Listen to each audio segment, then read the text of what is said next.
xin du đột nắp ra chẳng sao bị phong lâu in lòng cứ in cái ngô hở kan du đột nắp ra na le kan du đột nắp ra na hi ơn cái lẽ phi lô phương nhang cái hiền cất lên đình cái ni cả ruan nắp a chung nang hirun cất lên đình cần biết chung dinh mang bôi nhỉ cần đồ đồ cần dâu cần xe chăn chăn hà liang ri hao cần chăn hà cần hao ri u cái chú đốt mi tơ lâu chung sẽ mong nào bằng tay khăn lâu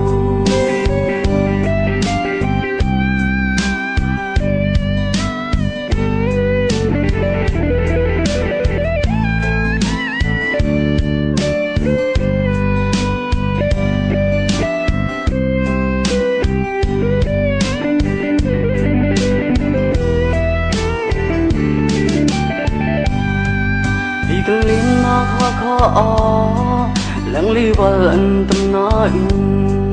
nắng bằng chân em khâu tu chu cả tông lại lâu hi lại cái đi cần hung nắc chung tăng chung chọc lấy sân ri bằng đã trong khung câu cái ti lấy nu nhìn hiang lại lâu cái đi cả wa nắc chung nắng hi rung cất lên đình cần điều chung dinh mang bôi nhỉ cần đồ đồ cần dâu cần xe chăn chăn hà liang ri hao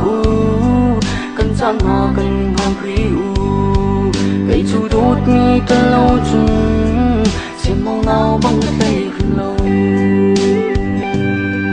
cái ni cả ruan nắp chung nắng hi rung cất lên đình cần điều chung dinh mang bôi nhỉ cần đồ đồ cần dâu cần xe chăn chăn hà liang ri hao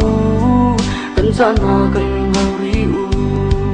cái chú đốt mi tơ lâu chung sẽ mong nào bằng